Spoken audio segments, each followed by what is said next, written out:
Hey guys, welcome back to my channel. We are back at it again today, and today I'm sharing with you guys my wish list for the Sephora Holiday Savings event. If you happen to miss my video on my recommendations for the Sephora sale, I will link it for you guys right here. But today, we're talking about the things that I have my eye on. Now, I've got a pretty long list here, which is why we're doing a separate video. Initially, I wanted to combine these into one, and then I realized this is ridiculous. Why does this happen to me anytime I browse through Sephora without having one specific thing in mind? It's like I'm looking for trouble. But I thought it would be fun to share with you guys the things that have kind of caught my eye and hopefully maybe get your input on some of these things. Have you tried them? Maybe you think they're not worth it or you're just not interested in it and maybe you want to steer me in another direction. I am all for being steered today because I obviously can't buy all. Honestly, look at my list. All the way down. Ignore the bad handwriting, please. Lots of fun stuff in here today, though. I will try and insert clips for you guys of all this stuff so that you can see it on the Sephora website. Haven't done screen grabs before, but I'm pretty sure I'm not 95. I think I should be able to probably figure that out. So before we get into my wish list, special welcome to those of you that are new visitors to my channel. Hope that you enjoyed today's video. I'd love to have you guys on board, so be sure to hit that subscribe button before you leave. And now we better get right into it. I was gonna say let's start with the fun stuff, but all of it looks fun. Like fun to the point where I was all excited about it and then I got down about halfway through the list and then I started to feel stressed. Like, how am I gonna narrow this down? I can't buy all this stuff. I don't need all this stuff. Why do I buy more makeup than I need? Why do I like makeup in the first place? I need a new hobby. Just kidding. So I've got a good list here for you guys. I've got a couple of new releases and honestly have a lot of things that have kind of been on and off of my wish list for a while, on my radar for a while. So some of these are actually older products that I just haven't gotten around to trying yet. But let's just start at the top of my list. Probably the first thing that I thought of when I was trying to come up with things that I would love to try and perhaps buy during the Sephora sale event is first off the Natasha Denona Zendo palette. I do love the mini retro palette, and this mini Zendo palette, it kind of reminds me actually a little bit of the mini retro with a little twist, a little bit more silver in it. This looks so pretty to me. I wrote this down at the top of my list and I really think it might remain at the top of my list. This is one I can realistically see myself coming home with during this sale. Let me know what you guys think. Have you tried it out? I know it's been out for several weeks now, but that one's really drawing me in. Another one that I'm interested in is the Natasha Denona mini Nude palette. This one has been out for a long time. Haven't tried it out yet. Again, I wasn't really interested in the mini Natasha Denona palettes until I tried out the retro, and now I'm kind of looking at even the old ones and thinking I need them all, which I know I don't. But if you have tried out the mini Nude, or honestly if you have other mini palettes of hers that you've tried and you absolutely love, or even maybe not even her mini palettes, but you know, her 5-pan larger palettes, although those ones are more expensive. For some reason I can't seem to justify the price on those as much as I can the mini palettes. But again, any recommendations are welcome when it comes to those 5-pan palettes. I really have my eye on a couple of them. Next up I have a bronzer, and it is the Hourglass Bronzer in the shade Luminous Bronze Light. I did a video recently where I mentioned I may want to pick up a new high-end bronzer sometime in the near future, and I asked for your guys' recommendations, and I actually got a few of you mentioning this specific shade. You know I love the Hourglass Bronzer formula, and I really want to pick up a full-size bronzer from them, so this might be one I might consider picking up a full size of. I always have a hard time though. Get those full-sized Hourglass products in my cart at Sephora. Something about that $50+ price tag just scares me away, and they always end up getting taken out. So if you want to give me a little push, feel free to give me a little push. And while we're on the topic of really expensive makeup that I might chicken out from buying, let's talk about some Charlotte Tilbury. I have only tried 2 things ever from Charlotte Tilbury, her Hollywood Flawless Filter and one of her Hot Lips lipsticks. I love them both. I think they're amazing. Formula's incredible. The packaging is next level beautiful. And there are a couple things that I'm very curious about. First off, I'm thinking about maybe picking up a mini of the Filmstar Bronze and Glow. My issue with this one is I actually would like to pick up the full size, but that just feels a little too painful to go for the full size. But I'm afraid that the mini is going to be obnoxiously mini. Now, I'm not opposed to minis, but especially with face products, sometimes the minis can be a little bit difficult to use. So let me know if you guys have or have tried out the mini or even have seen it in store. I'm not sure how big it is. Let me know if you think it is worth the $29 price tag. But I'm also really interested in trying out her wands, her contour and her light wands.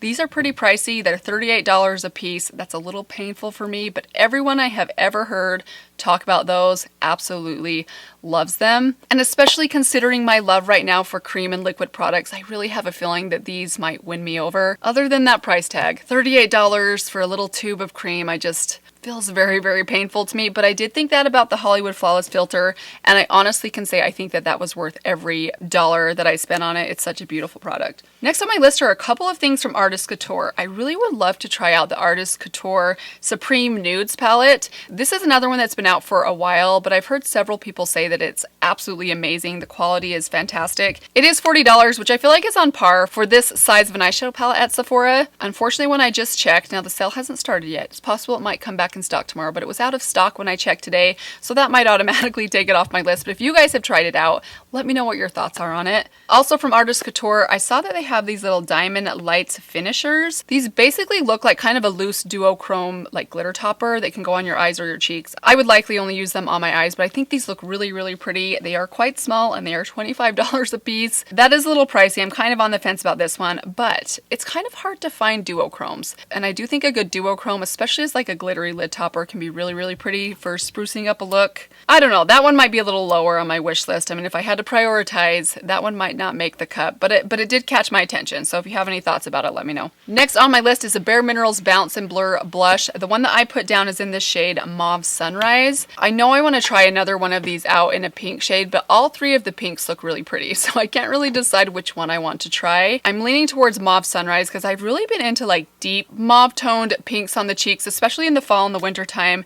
So that's the one I'm leaning towards, but if you guys have tried maybe the bright pink, let me know if you like that one, because that's another one that I kind of have my eye on. I also have on my list the Buxom Blushes. Do you guys remember these blushes that came out like 3 years ago? I still have not tried these out. Actually, I did get a sample of these like on a little piece of cardstock that I tried out, and I really did like it, but there's just something about dipping your brush onto a piece of cardboard that just doesn't feel like you're getting the full experience. So I still have my eye on these things. I have yet to try one out. I'm kind of leaning towards either the shade Seychelles or Mykonos. So many of the people that have tried them say they are seriously superior to so many other blushes out there, but I also know I'm really into cream blushes right now, and I just wonder if I wouldn't love them as much as I maybe would have like a year ago. So let me know if you think the ship sailed on those things, or if you think I missed out and I should give those a try. Speaking of cream products and cream blushes, I also have on my list the Fenty cream blushes. There's a lot of shades in these blushes. A lot of them look very, very intimidating. Now, my guess is that they're probably not as intimidating once you apply them to the cheeks as they look in the pan. These are only $20, which I think is not a terrible price. I actually think Fenty does a pretty good job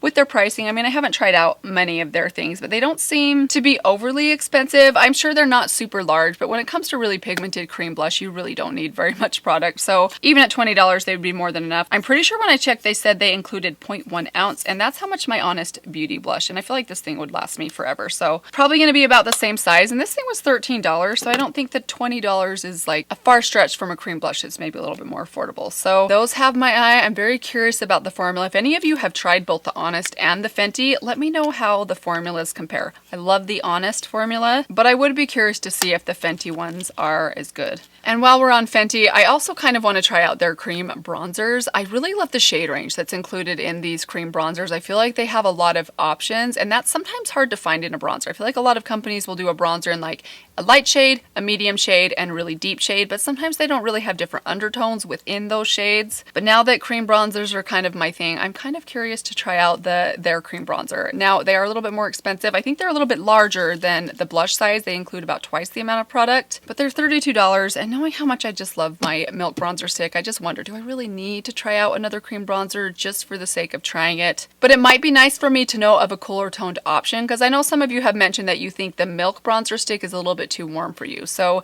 maybe if I tried something a little bit more cool toned, just to have another option to throw out there when I'm talking about cream bronzers for you guys, so that you kind of have something else to compare it to, because I really don't have a lot to compare that cream bronzer to, because it's kind of one of a kind. All right, let's move on to a couple more eyeshadow palettes. So I also put on my list the Huda Medium Nude palette. I love my Nude Light palette. I initially intended to get all three of those palettes, but I just never got around to doing it. And then they were old, and I kind of missed the hype and just wasn't sure that I needed it.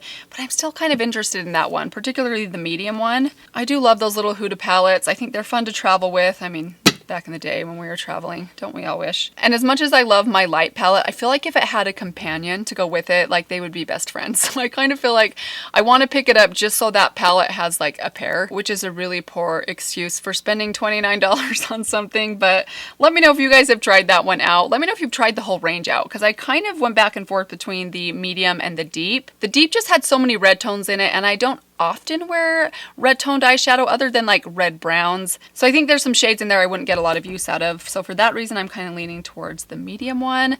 But again, let me know if you think those are just kind of old news and I should just move on to a new release or just enjoy what I have altogether, because heaven knows I have enough as it is. But in case you think I don't have enough, there is another eyeshadow palette on my list that kind of has me intrigued, and it's from Pat McGrath. And I swore to myself, Pat McGrath was out of my price range. I am not spending $130 in an eyeshadow palette. I just won't do it. But Pat McGrath has come out with this mega Mothership palette that has, oh man, I don't have it up right now, but I think it has like 15 or more shades in it, and it's $78, which I know $78 is crazy. It is crazy, but their normal Mothership palettes are like $129 or so. So I feel like this one's a good deal all of a sudden. And I've always been curious about the Pat McGrath eyeshadow formula. I've heard mixed things from those of you that have tried them out. I think most people that are in like Camp Pat McGrath, they love the Pat McGrath formula. They think it is completely unique, especially her shimmer or special formula. I know that Mel Thompson absolutely loves their shadows, as does Morgan Turner. I mean, there's a lot of people that really love them. And I feel like this one is like almost in my price range, but it's just far enough out of reach that I'm like, am I trying to justify it just because it's not $129? Kind of like I did with the midi palettes from Natasha Denona. It might be dangerous for me to try this palette out, but the eyeshadow lover in me is just curious. So let me know. If I doubt that this one will end up coming home with me, because I just think $78 is a little bit nuts, but I would be getting 15% off. So it might be under $70, which almost puts it where I'm almost comfortable spending. But I did notice this morning, and I noticed this the last time I placed an order with Sephora, that they have the Pat McGrath mini eyeshadow set. I know they're not in the nice packaging. They just come in the cheap plastic packaging. It includes 4 shimmer shades, and right now they're on sale for $14. I thought that might be a wiser way for me to try out the Pat McGrath formula. I believe I saw Samantha March try those out, and I think she really liked them, so that might be a smarter way for me to try out Pat McGrath shadows, because really what I want to try out from her are her shimmers. So that's something I just threw on my list. I'm not committing to anything right now, but if you guys have thoughts on that one way or the other, this is one especially that I would love to hear your feedback, your opinion on. Next up, I have a foundation. So I, like many of you probably, have been super annoyed by a lot of my foundations that seem to just rub right off on all of the masks that I'm having to wear. So many of the foundations that I have loved, I've found myself kind of avoiding them lately. The only one that I gravitate towards is my L'Oreal Fresh Wear foundation. So I'm on the lookout for a high-end foundation that is pretty budge-proof. And the one that I put on my wish list is the Dior Backstage foundation. I've heard that this one is really budge-proof. Perhaps not to the extent that something like an Estee Lauder Double Wear would be, but I'm just not sure I want to try out the Double Wear. I don't know. I've never actually tried Estee Lauder Double Wear. Maybe I would end up liking that one, but this Dior Backstage, so it's $40, but it does include 1.6 ounces. I think that's a really good price for a high-end foundation, especially considering it's Dior. I've heard really good things about it. I'm pretty sure that I've heard it's pretty budge-proof. If you guys have it and have tried it underneath a mask, let me know. Is it transfer proof? Is it going to rub off on a white mask? And I don't mind a little bit of transfer, but honestly, there's times that I take a mask off and I'm so self-conscious about someone like seeing it sitting in my car that it's kind of nasty. Actually, I don't really care what people think. It's me seeing it in my car. It just makes me feel kind of gross inside. It makes me wonder to myself, am I really wearing that much makeup? Like, is there that much makeup on my face? It's just gross. I'd really love to find another solution to that. So let me know your thoughts on the Dior Backstage foundation. Would you guys be interested in me doing like a battle maybe between the Fresh Wear and the Backstage to see which one's the most long wearing, or transfer proof beneath a mask? Let me know if that sounds like something you would be interested in. Next item on my wish list is a highlighter, and it's the Benefit Cookie Highlighter. This has been on my wish list, like it's been towards the top of my wish list for quite a long time now. In fact, when I bought the Milk Highlighter recently, I was intending to buy the Cookie Highlighter that day, and I think it was out of stock on the day that I placed that Sephora order. So I ended up going with the Milk one. I do love that highlighter, but I still want to try out Benefit's Cookie Highlighter. Believe it or not, I have never actually tried a Benefit boxed product. I haven't tried Hula, haven't tried any of their blushes. I don't know what it is about Benefit.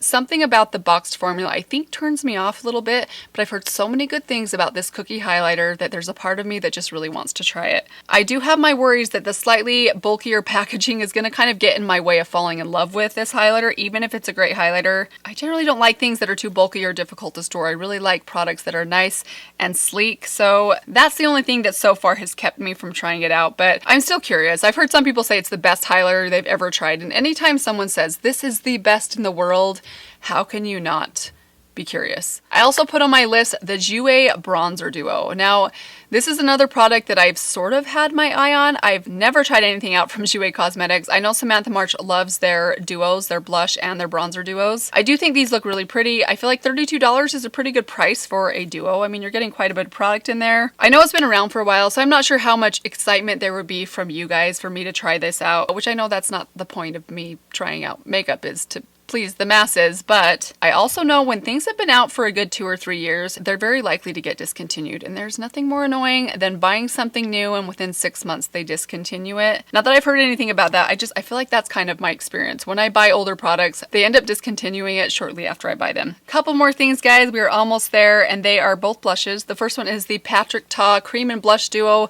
The one I have down is in the shade She's That Girl. These I was very curious about when I saw them on Trend Mood. I think they came out like 6 months ago or so. Haven't gotten around to trying them out. I feel like $32 for a cream and a powder is a pretty good price. And more than anything, the ratings on this product is phenomenal. That's pretty darn good. It's very rare to find products that reach that 5-star mark on Sephora's website. So that alone moved this product way up on my wish list. So I'm very curious to try this one out.